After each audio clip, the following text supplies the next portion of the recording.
25 мая 2020 года. В Камрате траур. Центральная часть города заполнена людьми в белых халатах.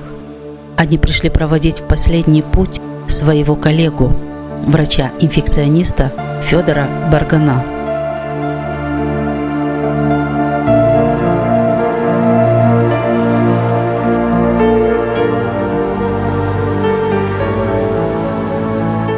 Ему было всего 42 года. Он был одним из лучших врачей и работал в Камрате. Но вирус не выбирает. Новость о том, что умер врач, пронеслась по всей стране, потрясла всю Гагаузию. Страшная пандемия унесла многих, и медиков, и простых людей. Что это за болезнь? Как ее лечить? Вакцин против нее не было. Врачи были в растерянности, люди в страшной панике.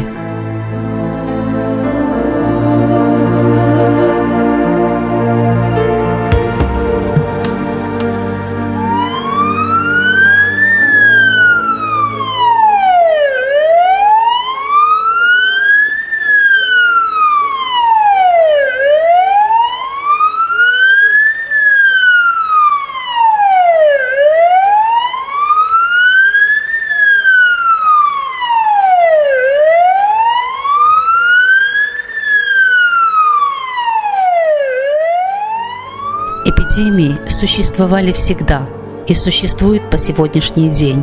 Они по-прежнему представляют серьезную угрозу для общества, ежегодно приводят к заболеваемости и даже к смерти. Мы знаем, что имеем 2 случая смертельных, но, к счастью, имеем уже 11 случаев выздоровления с диагнозом COVID-19. Часть пациентов выписались, часть пациентов ждет подтверждения последнего отрицательного теста для того, чтобы мы их выписали. Уже 2-й год врачи борются с очередной волной эпидемии COVID-19. Выявляются все новые и новые штаммы этой коварной болезни. Тем не менее, в Гагаузии в последние месяцы наблюдается снижение линии заболеваний коварного вируса. Об этом рассказывает главврач Центра общественного здоровья города Камрат Иван Хаста. После некоторого всплеска у нас наблюдается сейчас значительное снижение. Не только у нас, но и в целом по республике. В настоящее время у нас средняя заболеваемость по республике составляет порядка 90 на 100 тысяч населения, и ежедневно мы регистрируем от 400 до 200 случаев, от 200 до 400 случаев. Это на республику довольно малый показатель. Мы в одно время имели и 2000 с лишним. Пока трудно сказать, с чем это связано. Вероятнее всего, что идет процесс, у нас каждый раз идет процесс смены штамма. И вы знаете, что сейчас после дельты у нас следующий штамм появился, омикрон, который был обнаружен в Африке и быстро распространяется по всему земному шару. И я думаю, что, конечно, сегодняшнее снижение не означает, что все у нас будет хорошо. И думаю, что за этим пойдет всплеск, очередная волна заболеваемости. Но что нас немножко радует, сначала были такие мнение, что новый штамм очень опасен, он заразителен намного выше. И это так, но оказалось, что его течение не всегда тяжелое. И чаще всего проходит в легкой форме. Наиболее эффективный способ предотвращения эпидемии – своевременно вакцинироваться. Однако 1/4 часть страны еще сомневается в вакцинировании, отметила, выступая на телевидении АТВ, эксперт, исполнительный директор ИПИС города Кишинев Инна Шупак. Мне кажется очень важным и пока недооцененным том факт, чтобы понимать, почему люди не вакцинируются. Да? То есть есть эти 28%, которые в принципе до сих пор их не убедили, что это опасная болезнь. Значит, для них нужны определенного рода месседжи и видеоролики, может быть, с какими-то картинками или картинками, может быть, в меньшей степени, а историями тех людей, которые прошли через интенсивную терапию, своими глазами увидели, что это, да, больше привлекать медицинский персонал, да, к каким-то своим личным историям или их семей, не говоря уже о том, что по возможности, может быть, даже тех, кто скончался из-за этой болезни, их родственников, привлечь, да, вот к каким-то дискуссиям или видеороликам. Есть часть людей, которые, вот как мы говорили чуть ранее, которые сомневаются в том, что вакцинация в принципе эффективна. Значит, для них месседж должен быть другой. По возможности никто, сейчас мы все работаем онлайн, никто не мешает, например, брать интервью у научных исследователей из Европейского Союза, из Российской Федерации, представителей Роспотребнадзора, ученых из Соединенных Штатов Америки, да, из региона Восточного партнерства, да, для того, чтобы они очень кратко, но доступно и простым человеческим языком объяснили, да, что вот эта история, да, о влиянии негативном на бесплодие, это миф, да, то есть это не подтверждено, да, и далее по списку, что это живой вирус, что это, я уже не говорю о пресловутом чипировании и влиянии Билла Гейтса и так далее, да, для того, что, может быть, людям недостаточно того, о чем им говорят общественные деятели и политики. Может быть, есть та категория людей, для которых важно удостовериться там, от ученых людей, которые занимаются не одно десятилетие этим. Но пока мы увидели от Министерства здравоохранения только один ролик. Хорошо, что он появился, но мне кажется, что вот сложно надеяться на какие-то долгосрочные изменения тенденций только на том месседже, что вот, мол, посмотрите, человек, который роет могилы на кладбище, потому что это их месседж, что, мол, места много, да, то есть, да, это может повлиять на определенную категорию людей, которые действительно боятся, переживают о себе, о своей семье, но это не все 70%, которые до сих пор вакцинировались, поэтому, естественно, я думаю, что в этом смысле, да, у нас так кажется, что нет никаких противоречий в этом смысле, то есть всем честным миром, да, то есть нужно как-то находить, по крайней мере, здесь точки соприкосновения. Очень важно, чтобы и политики или представители на местного уровня, да, потому что, в принципе, если мы посмотрим по барометру общественного мнения, то уровень к местным органам власти является одним из самых высоких, да. Очень важно, чтобы и примары, и представители местных советов от разных политических партий тоже проводили такие кампании по продвижению необходимости вакцинации, а не только перекладывали это на плечи одного спикера парламента Республики Молдова. Опрос жителей, проводимый на улицах Камрата, показывает, что люди боятся вакцинироваться, но заболеть этим вирусом боятся еще больше. Поэтому большинство опрошенных нами горожан говорили о том, что надо вакцинироваться, что вакцина спасает жизни людей, и призывали горожан прислушаться к советам врачей. Я вакцинировалась, верила и верю, потому что мне это хорошо, никаких последствий я не имела, никаких побочных явлений у меня не было. Рекомендую всем для безопасности, для здоровья, будущей жизни вакцинироваться. Я вакцинировался. 4 месяца прошло. Вакцина может, когда ты принял вакцину, если заболеешь, ты легко его переведешь. Пройдет легко. А так можешь и конки бросить. Я ничего плохого не чувствую. 4-й месяц. Я вчера зашел. Говорит, сколько? Я говорю, 4 месяца. Через 6 месяцев приду. Pfizer хочу. То есть вы хотите сделать еще, да? Да, через 6. Потому что на следующий год мне одна бабка, потому что это камрадские археологи, сделали одну операцию, у меня инсульт прикололо, это грыжу мне сделали. И замерзла вот эта сторона. Я вот так ходил. А мне спас одна женщина, говорит, Вася, тебе на море 10-15 лет. чтобы ты там купался и на море лежал. Вот я хочу на следующий год, поэтому вакцинировать. Где случаи, что они заболевали коронавирусом? Случаи есть, но нету, что вот что показали нам, вот человек именно болел, все. Вытащили просто прививку, что обязаны себе поставить. Вы знаете, в данном вопросе нужно положиться полностью на специалистов. Для этого есть у нас профессора, для этого есть медработники, люди, которые в первую очередь работают с больными, в первую очередь те, кто сталкивается со всеми этими катастрофическими последствиями влияния этой болезни, этих вирусов и всего остального. Поэтому нужно слушать, что говорят специалисты, и делать. Когда-то в свое время мир спасли вакцины, и сейчас тоже нужно прислушиваться к специалистам. Нужно идти вакцинироваться. Я даже на себе, хочу сказать, испытала уже. Если вакцина у меня уже была, я намного легче перенесла эту болезнь, даже имея целый комплекс сопутствующих болезней.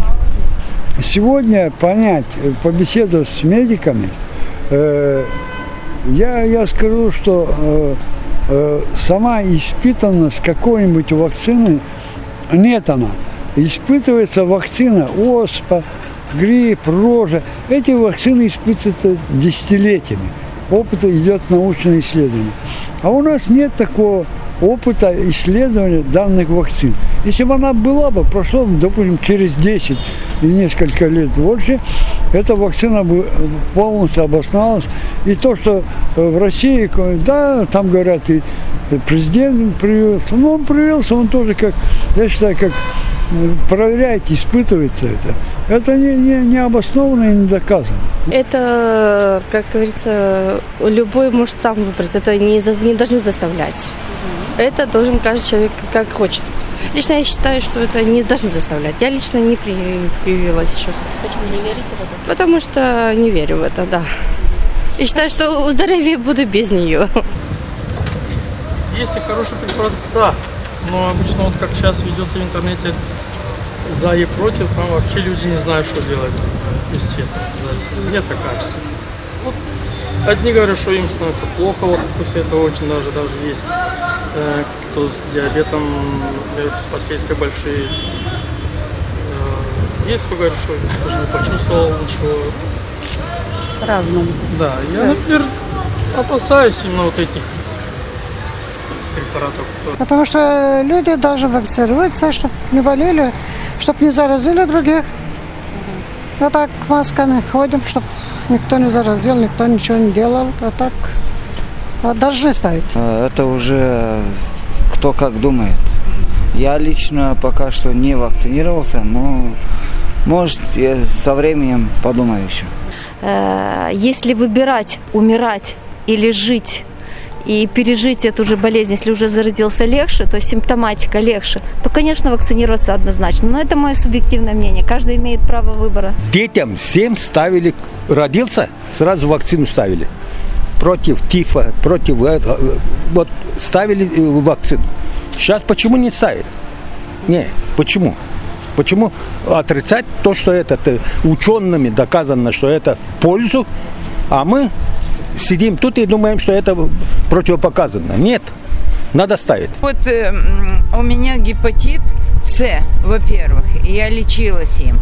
Во-вторых, у меня этот диабет, и когда вот это все началось, вот и Людмила Семеновна, и я, и еще моя соседка, нам сын посоветовал, мы принимали Новирин. Новирин, я правильно говорю? Новирин, потому что он противовирусный для иммунитета. И, короче говоря, мы принимали, когда я заболела действительно этим ковидом, я переболела легко. Но у меня еще есть и соседка, медсестра, она быстренько пришла и все, пошла, купила мне все лекарства, все. И я постоянно хожу в маске и очень всегда удивляюсь, конечно, что по нашему гагаузскому телевидению все время. Сейчас скажем хором, живем без страха. Да, живем без страха. Единственный способ сохранить свою жизнь и не заболеть этим вирусом – это вакцинация, говорят специалисты. том, что вакцинироваться нужно, нет сомнений. Однако это решение должен принять для себя каждый человек сам.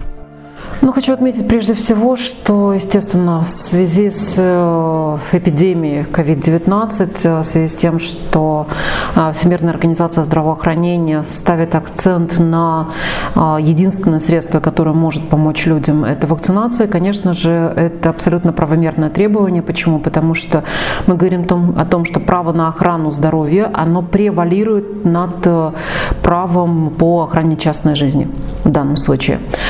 Поэтому, естественно, что если государство, вот здесь вот главное требование, если государство устанавливает в своем законодательстве, то есть конкретно в законе, необходимость вакцинации для определенной категории, следовательно, эту вакцину тому или иному работнику, работающему в той или иной сфере, нужно будет проставить обязательно.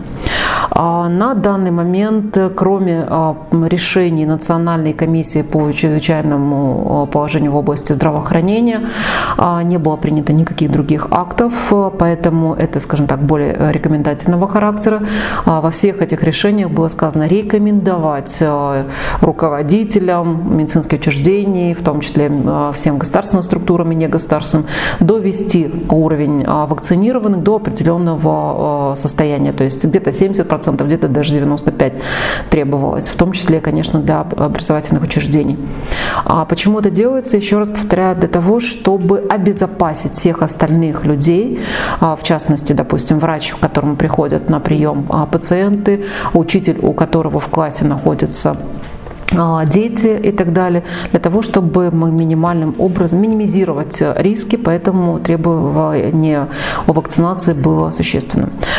Что касается, скажем так, недопуска на работу невакцинированных, на сегодняшний день в связи с тем, что в трудовом законодательстве такое положение отсутствует, следовательно, недопуск невакцинированного, скажем так, на работу в данном случае будет нарушением его трудовых прав, и он спокойно, данный человек может обратиться в компетентный орган для защиты своего права.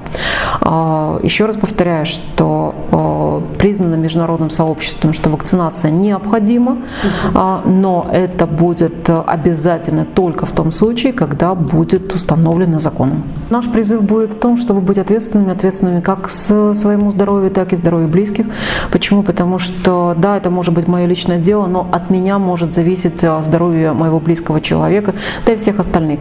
Поэтому, естественно, что стоит взвесить все за и против, но выслушать рекомендации медиков и сделать то, что необходимо для охраны своего здоровья. Сегодня есть 4 вида вакцины. Это Синовак, Синофарм с хорошим сроком годности. Я сразу оговариваюсь, исходя из последних новостей по этому поводу. Модерна и Pfizer. Значит, сразу хочу сказать, что мы сейчас получаем вакцины с коротким сроком действия по заказу. Вот буквально мы сегодня собрали, завтра у нас машина едет в Кишинев, и мы запросили центры здоровья, сколько им необходимо на ближайшие дни перед Новым годом. И только согласно заявок и перевозим. Это все делается для того, чтобы не допустить потерю вакцины из-за истекания срока годности. Поэтому мы здесь очень внимательно следим за этим. И у нас практически использования вакцин с просроченным сроком нет. Дело в том, что, вот, скажем, что касается Синовака, Синофарма, условия хранения совершенно разные. Значит, Pfizer нужно хранить при температуре минус 70 градусов. Конечно, у нас таких условий нет, поэтому мы ее получаем в Кишиневе, и этот день считается моментом разморозки вакцины. С этого дня исчисляется 30 дней, дальше 30-го дня мы не можем ее делать. То есть вы хотите сказать, что вакцина имеет срок годности? Да, да, конечно. Вакцины имеют все срок годности, и вот в частности Синовак, Синофарм очень хорошим сроком, до 22 года, и условия его хранения намного проще, чем остальные. Я лично привился, моя семья привилась, мои сотрудники все привились, и я не теряю возможности никогда говорить об этом со своими знакомыми или по поводу моей деятельности. Я очень часто встречаюсь со многими людьми и везде всем говорю, что альтернативы вакцинации нет, к сожалению, на сегодняшний день. Да, мы можем сегодня строить различные предположения, читая эти фейковые новости и так далее, но, к великому сожалению, мы убедились в одном: невакцинированные люди умирают чаще. На сегодняшний день в Гагаузии вакцинированы более 50 тысяч человек. Это примерно 30% численности жителей, проживающих на территории автономии. Для того, чтобы достичь показателя 80-90%, потребуется еще 160 тысяч доз вакцины для жителей Гагаузии.